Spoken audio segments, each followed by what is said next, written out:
Welcome back to the new session of molecular basis of inheritance. ഇന്ന് നമ്മൾ discuss ചെയ്യുന്നത് salient features of DNA ആണ്. 1869 Federico മിഷർ എന്ന scientist ന്യൂക്ലിയസിന്റെ ഉള്ളിൽ ആസിഡ് സ്വഭാവമുള്ള ഒരു വസ്തു ഉണ്ടെന്ന് കണ്ടെത്തി. അദ്ദേഹം അതിന്റെ പേര് നൽകി ന്യൂക്ലിയൻ. നമുക്കറിയാം, നമ്മൾ കഴിഞ്ഞ ക്ലാസ്സിൽ പറഞ്ഞായിരുന്നു DNAക്ക് ആസിഡ് സ്വഭാവമാണ്. കാരണം ഫോസ്ഫേറ്റ് ഗ്രൂപ്പിലെ ഓക്സിജന് നെഗറ്റീവ് ചാർജ് വരുന്നതിനാൽ DNAക്ക് ആസിഡ് സ്വഭാവമാണെന്ന് നമ്മൾ കഴിഞ്ഞ ക്ലാസ്സിൽ പഠിച്ചു. പക്ഷെ അദ്ദേഹം അതിന്റെ സ്ട്രക്ചർ എന്താണെന്ന് അദ്ദേഹം കണ്ടുപിടിച്ചില്ല. കുറെ വർഷങ്ങൾക്ക് ശേഷം വാട്സൺ ക്രിക്കും കൂടെ, James Watson and Francis Crick, അവർ കണ്ടുപിടിച്ചു DNAക്ക് ഡബിൾ ഹെലിക്സ് സ്ട്രക്ചർ ആണെന്ന്, എന്നത് ചുറ്റുഗോവണിയുടെ ഷേപ്പ് ആണെന്ന് അവർ കണ്ടുപിടിച്ചു. അപ്പോൾ അത് കണ്ടുപിടിച്ചത് രണ്ട് കാര്യങ്ങളുടെ അടിസ്ഥാനത്തിലാണ്. ഒന്നാമത്തെ കാര്യം എക്സ്റേ ഡിഫ്രാക്ഷൻ മെത്തേഡിലെ ഡാറ്റയുടെ അടിസ്ഥാനത്തിൽ. മൗറീസ് വിൽക്കിൻസിന്റെയും റോസ്ലിൻ ഫ്രാങ്കിളിന്റെയും എക്സ്റേ ഡിഫ്രാക്ഷനിൽ അവർക്ക് ലഭിച്ച ഡാറ്റയുടെ അടിസ്ഥാനത്തിലും പിന്നെ ഇതിന്റെ ബേസ് പെയറിംഗിന്റെ അടിസ്ഥാനത്തിലുമാണ് DNAക്ക് ഡബിൾ ഹെലിക്സ് സ്ട്രക്ചർ ആണെന്ന് വാട്സൺ ക്രിക്ക് പ്രപ്പോസ് ചെയ്തത്. നമ്മൾ പറഞ്ഞു ബേസ് പെയറിംഗ്.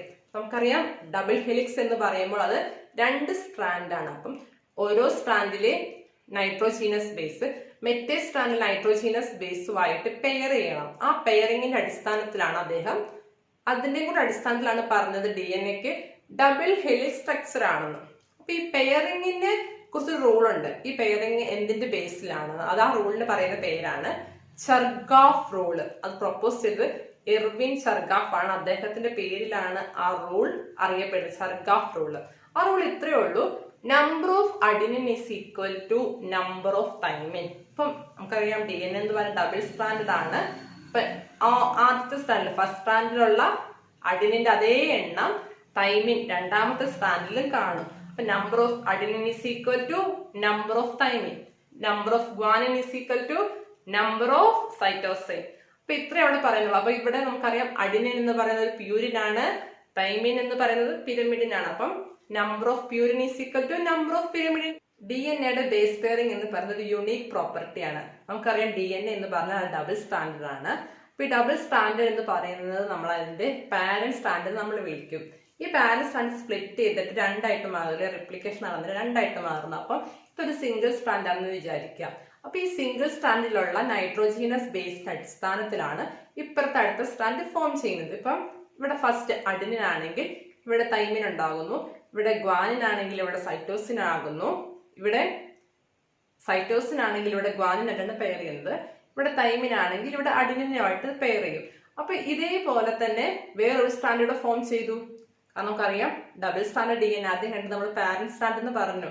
അപ്പൊ അതില് സെപ്പറേറ്റ് ചെയ്തിട്ട് ഇവിടെ ഒരു സിംഗിൾ സ്റ്റാൻഡ് വന്നത് ടെംപ്ലേറ്റ് സ്റ്റാൻഡ് ആണ്. ഈ ടെംപ്ലേറ്റ് സ്റ്റാൻഡ് പെയർ ചെയ്യുന്നത് നൈട്രോജീനസ് ബേസ് ഏതിനായിരിക്കും? അഡിനിൻ തൈമിനായിട്ടും, തൈമിൻ അഡിനായിട്ടും, ഗ്വാനിൻ സൈറ്റോസിനായിട്ടും, സൈറ്റോസിൻ ഗ്വാനിനായിട്ടും പെയർ ചെയ്തു. അപ്പൊ അങ്ങനെ പെയർ ചെയ്യുമ്പോൾ നമുക്കറിയാം നമുക്ക് രണ്ട് ഡോട്ടർ സ്റ്റാൻഡ് കിട്ടും. കാരണം ഡബിൾ സ്റ്റാൻഡേർഡ് DNA രണ്ടായിരുന്നു, അത് സെപ്പറേറ്റ് ചെയ്ത് രണ്ട് സിംഗിൾ സ്റ്റാൻഡേർഡ് കിട്ടി. ഈ ഓരോ സിംഗിൾ സ്റ്റാൻഡിൽ നിന്നും ഓരോരോ സ്റ്റാൻഡ് വീതം ഉണ്ടാകുന്നു. അങ്ങനെ രണ്ട് ഡോട്ടർ സ്റ്റാൻഡ് നമുക്ക് കിട്ടി. അപ്പൊ ഇതെന്താണ്? ഈ പാരന്റ് നമുക്ക് കിട്ടിയിരിക്കുന്ന ഈ ഡോട്ടർ സ്റ്റാൻഡ് എന്ന് പറയുന്നത് പാരന്റ് സ്റ്റാൻഡിന്റെ ഐഡന്റിക്കലാണ്. മേളിൽ നമ്മൾ കണ്ട ആ പാരന്റ് സ്റ്റാൻഡ് തന്നെയാണ് നമുക്ക് താഴെ കിട്ടുന്ന ഡോട്ടർ സ്റ്റാൻഡ് എന്ന് പറയുന്നത്. അപ്പൊ ഇതിന്റെ ബേസ് പെയറിംഗ് എന്ന് പറയുന്നത് യുണീക് പ്രോപ്പർട്ടിയാണ് DNAയുടെ. ഇനി നമുക്ക് DNAയുടെ സ്ട്രക്ചർ, ആ ഡബിൾ ഹെലിക്സ് സ്ട്രക്ചറിന്റെ സാലിയൻ ഫീച്ചേഴ്സ് എന്തൊക്കെയാണെന്ന് നോക്കാം. Salient features of double helix structure of DNA ഒന്നാമത്തേതാണ്, it is made up of 2 polynucleotide chains where the backbone is constituted by sugar and phosphate and the bases project outside. ഈ പിക്ചറിൽ നമുക്ക് നോക്കിയാൽ മനസ്സിലാകും double helix DNA എന്ന് പറയുന്നത് രണ്ട് polynucleotide chains കൂടി ചേർന്നതാണ്. അതിൻ്റെ ബാക്ക് ബോൺ ആ ഡാർക്ക് ബ്ലൂവിൽ കൊടുത്തിരിക്കുന്നതാണ് അതിൻ്റെ ബാക്ക് ബോൺ എന്ന് റെപ്രസെൻ്റ് ചെയ്യുന്നത്. അതിനകത്ത് നമുക്ക് കാണാം ഷുഗറും ഉണ്ട്, ഫോസ്ഫേറ്റും ഉണ്ട്. അപ്പം അതാണ് ബാക്ക് ബോൺ എന്ന് പറയുന്നത്. പിന്നെ ആ കളറിൽ ഡിഫറെൻറ്റ് കളേഴ്സിൽ കൊടുത്തിരിക്കുന്നതാണ് നൈട്രോജീനസ് ബേസസ്, അത് പ്രൊജക്റ്റഡ് ഔട്ട്സൈഡ് ആണ്. അടുത്ത salient ഫീച്ചറാണ് the 2 chains have anti-parallel polarity. It means if one chain has the polarity 5' to 3', other has 3' to 5'.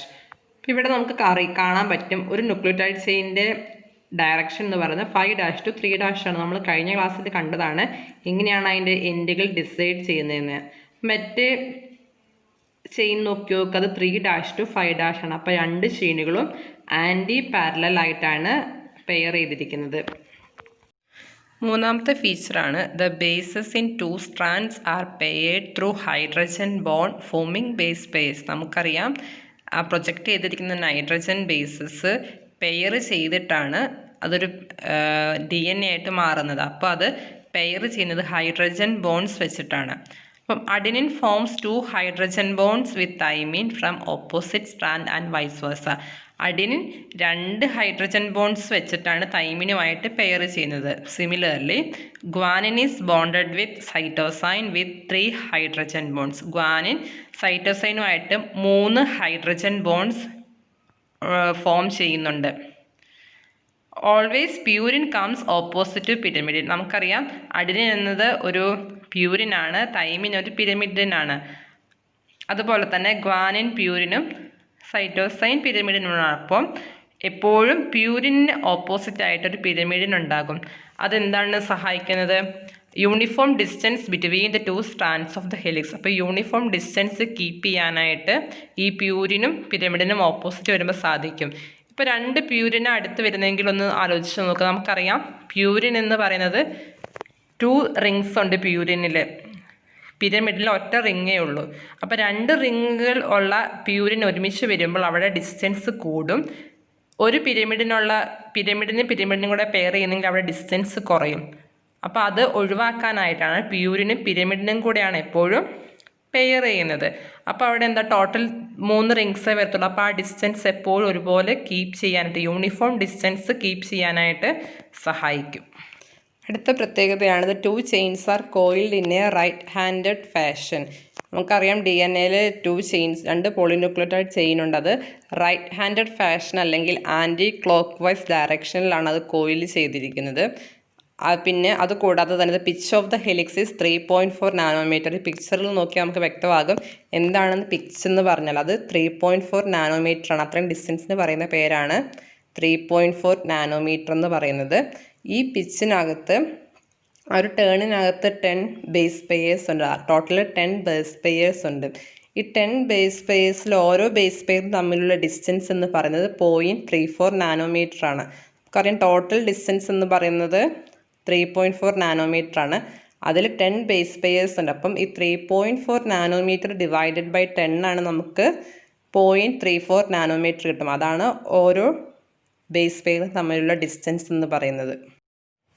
അടുത്ത പ്രോപ്പർട്ടി എന്ന് പറയുന്നത് the plane of 1 base pair stacks over the other in double helix. This in addition to hydrogen bonds confers stability of the helical structure. Base pairs ഒന്നിൻ്റെ മുകളിൽ ഒന്നായിട്ട് arrange ചെയ്തിരിക്കുന്നത് കൊണ്ട് ഈ helical സ്ട്രക്ചറിന് ഒരു സ്റ്റെബിലിറ്റി കിട്ടുമെന്ന്. ഹൈഡ്രജൻ ബോണ്ട്സ് ഉള്ളത് കൊണ്ട് സ്റ്റെബിലിറ്റി കിട്ടും. അതുകൂടാതെ തന്നെ ഇങ്ങനെ ഒന്നിൻ്റെ മുകളിൽ ഒന്നായിട്ട് ബേസ് പെയേഴ്സ് അറേഞ്ച് ചെയ്തിരിക്കുന്നത് കൊണ്ട് കുറച്ച് കൂടുതൽ സ്റ്റെബിലിറ്റി കിട്ടാനായിട്ട് സഹായിക്കും. നമ്മളിപ്പോൾ വാട്സൺ ക്രിക്കും പ്രൊപ്പോസ് ചെയ്ത ഡബിൾ ഹെലിക്സ് സ്ട്രക്ചറിന്റെ സാലന്റ് ഫീച്ചേഴ്സ് കണ്ടു. ഇനി നമ്മൾ നോക്കുന്നത് സെൻട്രൽ ഡോഗ്മ എന്നൊരു ഭാഗമാണ് നമ്മൾ പരിചയപ്പെടാൻ പോകുന്നത്. സെൻട്രൽ ഡോഗ്മ എന്ന് പറഞ്ഞ ഒരു മോഡലാണ്. ജനറ്റിക് ഇൻഫർമേഷൻ ട്രാൻസ്ഫർ ചെയ്യുന്ന ആ മോഡലിന് വിളിക്കുന്ന പേരാണ് സെൻട്രൽ ഡോഗ്മ. അവിടെ ഈ ചിത്രത്തിൽ മനസ്സിലാകും DNA-യിൽ നിന്ന് അത് mRNA ആയിട്ട് മാറുന്നു. DNA mRNA ആയിട്ട് മാറുന്നത് മെസ്സഞ്ചർ RNA ആണ് mRNA. ഈ mRNA എന്തായി പ്രോട്ടീൻ ആയിട്ട് മാറുന്നു. അപ്പൊ ഇവിടെ 2 പ്രോസസ്സ് നടക്കുന്നുണ്ട് ഇതിന്റെ ഇടയ്ക്ക് വെച്ചിട്ട്. DNA mRNA ആയിട്ട് മാറുന്നത് ട്രാൻസ്ക്രിപ്ഷൻ എന്ന പ്രോസസ്സിലൂടെയാണ്. mRNA പ്രോട്ടീൻ ആയിട്ട് മാറുന്നത് ട്രാൻസ്ലേഷൻ എന്ന പ്രോസസ്സിലൂടെയാണ്.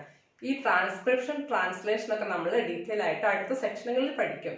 അപ്പൊ നിങ്ങൾ ഈ ചിത്രം നിങ്ങളുടെ മനസ്സിലുണ്ടാകണം. പരീക്ഷയ്ക്ക് നിങ്ങൾക്ക് ഫില്ലിംഗ് ദ ബ്ലാങ്ക്സ് ഒക്കെ ആയിട്ട് തന്നിട്ട് ചില ഭാഗങ്ങളൊക്കെ വിട്ടുപോയിട്ട് എക്സാമിന് ചോദിക്കാൻ സാധ്യതയുള്ള ഭാഗമാണ്. നമ്മൾ ഇന്ന് പഠിച്ചത് വാട്സൺ ക്രിക്ക് പ്രൊപ്പോസ് ചെയ്ത ഡബിൾ ഹെലിക്സ് സ്ട്രക്ചറിന്റെ സാലന്റ് ഫീച്ചേഴ്സ് കണ്ടു. പിന്നെ സെൻട്രൽ ഡോഗ്മ നമ്മൾ പരിചയപ്പെട്ടു. ഇനി അടുത്ത ഭാഗം എന്ന് പറയുന്നത് DNA-യുടെ പാക്കേജിംഗ് ആണ്. ഈ DNA എങ്ങനെയാണ് ഇങ്ങനെ ഡബിൾ ഹെലിക്സ് ആയിട്ട് അത് പാക്കേജ് ചെയ്ത് വരുന്നതെന്നാണ് നമ്മൾ ഇനി പഠിക്കാൻ